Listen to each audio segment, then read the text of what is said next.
All right, so I wanted to give you a visualization of how the sphere works that we live in. And so, because I don't think I've given you anything up to this point, I've just been explaining it. But so, real quick here, the sun and moon up here too, they would be in a membrane over the top of that as well.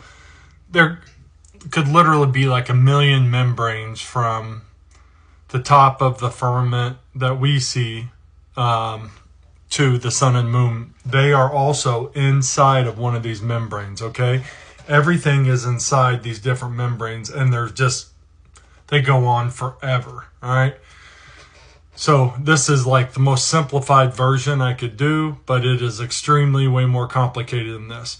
All these little bubbles inside here that you see in each of these realms, those are different realities in that dimension. So they're all their own little bubble, and you might think that so let's say you had a handful of bubbles, okay?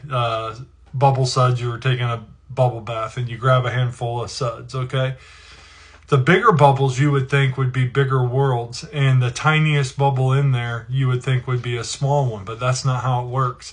When you phase into those, they are just as vast as the biggest bubble worlds, if you will, because that is like part of the illusion. Like a world that was the size of a dot bubble, like one little tiny dot, you would think, oh, that's going to be nothing. No, it's probably bigger than the biggest world of all of them. And so the way it works is, so like when I was talking about space travel, or even when I was talking about teleportation, these little bubbles are how the reality is made up. So like when you want to do a slipstream or warp drive, these are the bubbles. So you like pick one bubble over here, and then you want to go to a bubble over here. You octave, you get the right frequency, the octave of that specific realm, you match it, and then you slide through all of these bubbles directly to it. That is how you're collapsing it to the one singularity. That's how teleportation works. That's how you fold space. And so each of these realms, and like I told you, they go inward towards the singularity here, right?